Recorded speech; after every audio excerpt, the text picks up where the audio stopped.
ಸಖತ್ ಖಾರ ಬಣ್ಣ ಮತ್ತು ರುಚಿ ಆಚಿ ಚಿಲ್ಲಿ ಪೌಡರ್. ಎಚ್ಚರ ಜನರೇ, ಎಚ್ಚರ. ನಿಮ್ಮ ಪಾಡಿಗೆ ನೀವಿದ್ರೂ ಕೂಡ ನಿಮ್ಮ ಮೇಲೆ FIR ಬೀಳುತ್ತೆ. ಯಾರು ಏನು ಅಂತಾನೆ ನಿಮ್ಮ ಬಗ್ಗೆ ಮಾಹಿತಿ ಇಲ್ಲದೆ ಇದ್ರೂ ಕೂಡ ನಿಮ್ಮ ಮೇಲೆ ದೂರು ಕೊಡ್ತಾರೆ. ಇದರಿಂದ ನಾವು ಎಚ್ಚರದಿಂದ ಇರಬೇಕು.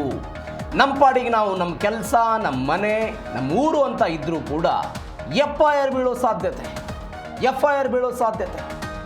ಯಾರು ಏನು ಅಂತ ಗೊತ್ತೇ ಇಲ್ಲದೆ ಇದ್ರೂ ಕೂಡ ನಿಮ್ಮ ಮೇಲೆ ದೂರು ದಾಖಲಾಗುತ್ತೆ ಪೊಲೀಸ್ ಸ್ಟೇಷನ್ನಲ್ಲಿ. ನಿಮ್ಮ ಹೆಸರು, ನಿಮ್ಮ ನಂಬರ್ನಿಂದ ನಿಮ್ಮ ಮೇಲೆ ದೂರು ದಾಖಲಾಗುತ್ತೆ. ಮಹಿಳೆಯರನ್ನ ಬಳಸಿಕೊಂಡು ದುರುಳರ ಗ್ಯಾಂಗ್ ಒಂದು ದೂರು ದಾಖಲು ಮಾಡ್ತಾ ಇದ್ದಾರಾ ಅನ್ನುವಂತಹ ಪ್ರಶ್ನೆ. ಮಹಿಳೆಯರನ್ನ ಬಳಸಿಕೊಂಡು ಇಂತಹ ನಾಟಕವಾಡ್ತಾ ಇದ್ದಾರಾ ಅನ್ನುವಂತಹ ಪ್ರಶ್ನೆ ಕೂಡ ಇದೀಗ ಎದುರಾಗ್ತಾ ಇರೋದು. ಮಹಿಳೆಯರನ್ನ ಬಳಸಿಕೊಳ್ಳೋದು, ಯಾರೋ ಅಪರಿಚಿತ ವ್ಯಕ್ತಿಯ ವಿರುದ್ಧ ಪ್ರಕರಣವನ್ನು ದಾಖಲಿಸೋದು. ನಮಗೆ ಅಲ್ಲಿ ಪರಿಚಯ ಇದ್ರು, ಇಲ್ಲಿ ಪರಿಚಯ ಇದ್ರು, ಹೀಗೆ ಸುಖ ಸುಮ್ಮನೆ ಕತೆ ಕಟ್ಟಿ FIR ಮಾಡಿಸೋದು. ಸರ್, ನಾನು ಹೆಬ್ಬಾಳ ಬಿಟ್ಟರೆ ಇನ್ನೆಲ್ಲೂ ನಾನು ಹೆಬ್ಬಾಳ ಮತ್ತು ನಾನು ರಾಮಮೂರ್ತಿ ನಗರ ಅಲ್ಲಿಂದ ನಾನು ಕಾರುಗಳನ್ನು ಸೆಕೆಂಡ್ಸ್ ಕಾರ್ ಒಂದು ತೊಗೊಬೇಕು ಅನ್ನೋ ಉದ್ದೇಶದಲ್ಲಿ ನನ್ನ ಸ್ನೇಹಿತನ ಕೊಡಿಸ್ಬೇಕು ಅಂತೇಳಿ ನಾನು ಅಲ್ಲೆಲ್ಲ ಓಡಾಡಿದ್ದೇನೆ. ಆದರೆ ನಾನು ಯಶವಂತಪುರಕ್ಕೆ ಹೋಗಿರೋದಕ್ಕಾಗಲಿ, ಆಮೇಲೆ ಅವ್ರದ್ದು ಅವತ್ತಿಂದ ಕಾಲ್ ಲಿಸ್ಟ್ ಆಗಲಿ, ಅವತ್ತು ನಮ್ಮದು GPS ಇದಾಗಲಿ ಯಾವುದೇ ಒಂದು ದಾಖಲೆ ಇದ್ದರೆ ಕೊಡಲಿ. ಆದರೆ ನನ್ನ ದಾಖಲೆ ಯಾವುದು ನಾನು ಅಲ್ಲಿ ಹೋಗೇ ಇಲ್ಲ. ನಾನು ಅಲ್ಲಿ ಹೋಗಿರೋದಕ್ಕೆ 17ನೇ ತಾರೀಕು 10ನೇ ತಿಂಗಳು 2025 ನಾನು 6 ಗಂಟೆ 20 ನಿಮಿಷದಲ್ಲಿ 20 ನಿಮಿಷದಿಂದ 6 ಗಂಟೆ 40 ನಿಮಿಷದಲ್ಲಿ ಆಗಿದೆ ಅಂತ ಘಟನೆ ಹೇಳ್ತಾರೆ. ಇದನ್ನು ಸರಿಯಾದ ಸ್ಪಷ್ಟವಾಗಿ ತನಿಖೆ ಮಾಡಿ ಅಂತ ನಾನು ಹೇಳ್ತೀನಿ. ಯಾಕೆಂದರೆ ಒಂದು FIR ಮಾಡೋದು ಅಷ್ಟು ಸುಲಭ ವಿಚಾರ ಅಲ್ಲ. ಒಬ್ಬ ತೇಜೋವಧೆ ಮಾಡೋಂಥ ವಿಚಾರ, ಒಬ್ಬ ಸಾಮಾಜಿಕ ಹೋರಾಟಗಾರನ ಕುಗ್ಸೋಂಥ ವಿಚಾರ ಇದು. ದಯವಿಟ್ಟು ಇದನ್ನು ಎಲ್ಲ ಮಾಧ್ಯಮದವ್ರಿಗೂ ಕೂಡ ನಾನು ಇದನ್ನು ಹಾಕಬೇಕು ಅಂತ ಹೇಳ್ತೀನಿ. ಯಾಕೆಂದರೆ ಎಲ್ಲರಿಗೂ ಗೊತ್ತಾಗಬೇಕು ಇದು ಅನ್ಯಾಯದ ಕೆಲಸಗಳು. ಇವೆಲ್ಲ ಒಬ್ಬ ಮನುಷ್ಯನ ತೇಜೋವಧೆ ಮಾಡೋಂಥ ಕೆಲಸ, ಇದು ಮಾನಸಿಕವಾಗಿ ಕುಗ್ಸೋಂಥ ಕೆಲಸ. ಸಾರ್ವಜನಿಕ ಕೆಲಸ ಮಾಡೋದಕ್ಕೆ ನಮ್ಗೆ ಈ ಥರ ಎಲ್ಲ ತಟ್ಟು ಬರುತ್ತೆ ಅಂತ ನನಗೆ ಗೊತ್ತಿರಲಿಲ್ಲ. ಆದರೂ ನಾನು ಇದನ್ನು ಎದುರಿಸೋಕ್ಕೆ ಸಮರ್ಥನಾಗಿದ್ದೇನೆ. ನಾನು ಸಾಮಾಜಿಕ ಹೋರಾಟಕ್ಕೆ ನಾನು ಕೆಲಸ ಮಾಡ್ತೇನೆ. ನಾನು ಇವತ್ತಿಂದನೂ, ನಾನು ಮುಂದಿನ ದಿನದಲ್ಲೂ ನಾನು ಸಾರ್ವಜನಿಕವಾಗಿ ಕೆಲಸ ಮಾಡ್ತೇನೆ.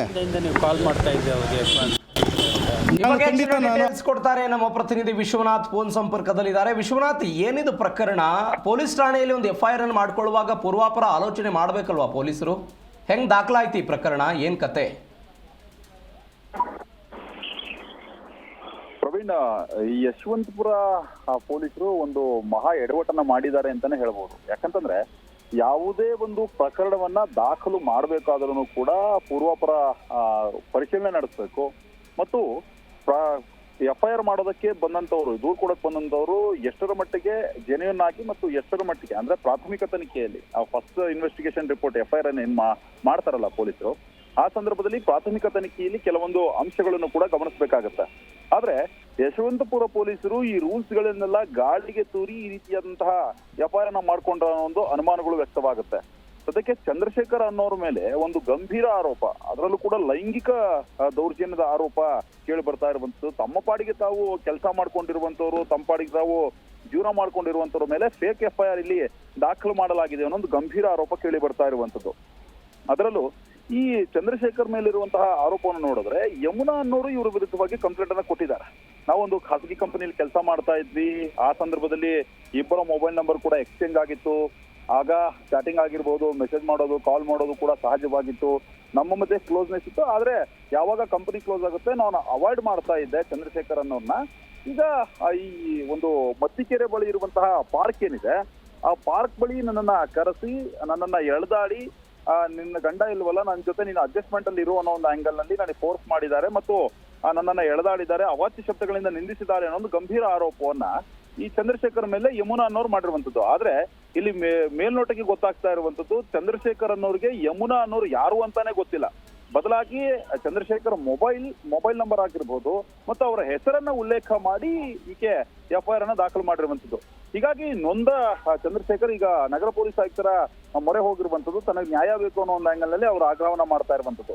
ಇಲ್ಲಿ ಗಮನಿಸಬೇಕಾದ ಸಂಗತಿ ಅಂತಂದ್ರೆ, ಯಾರೋ ಈ ಒಂದು ಕೇಸ್ ನಲ್ಲಿ ಇನ್ವಾಲ್ವ್ಮೆಂಟ್ ಇದ್ಕೊಂಡು ಈ ರೀತಿಯಾಗಿ FIR ಅನ್ನ ಮಾಡಿಸಿ ಬ್ಲಾಕ್ ಮೇಲ್ ತಂತ್ರಕ್ಕೆ ಮೊರೆ ಹೋದ್ರ ಅನ್ನೋ ಒಂದು ಅನುಮಾನಗಳು ಕೂಡ ವ್ಯಕ್ತ ಆಗ್ತಾ ಇದೆ. ಆದ್ರೆ ಪೊಲೀಸರು FIR ದಾಖಲು ಮಾಡ್ಕೊಳ್ಳೋದಕ್ಕೆ ಮುಂಚೆ ಏನೋ ಪರಿಶೀಲನೆ ನಡೆಸಿಲ್ವಾ ಅನ್ನೋ ಒಂದು ಅನುಮಾನಗಳು ವ್ಯಕ್ತ ಆಗ್ತಾ ಇದೆ. ಸದ್ಯಕ್ಕಂತೂ ಈಗಿನ ಪ್ರಕರಣ ಏನ್ ನಡೀತಾ ಇದೆ, ಈ ಪ್ರಕರಣಕ್ಕೆ ಸಂಬಂಧಪಟ್ಟಂತೆ ಹಿರಿಯ ಅಧಿಕಾರಿಗಳ ಗಮನಕ್ಕೂ ಕೂಡ ಇದು ಬಂದಿದೆ. ಕಮಿಷನರ್ ಕಚೇರಿ ಮೆಟ್ಟಿಲನ್ನ ಚಂದ್ರಶೇಖರ್ ಹೇಳಿದ್ದಾರೆ.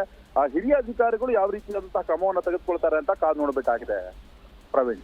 ಓಕೆ ವಿಶ್ವನಾಥ್, ಥ್ಯಾಂಕ್ ಯು ನಿಮ್ಮೆಲ್ಲ ಡೀಟೇಲ್ಸ್ಗೆ.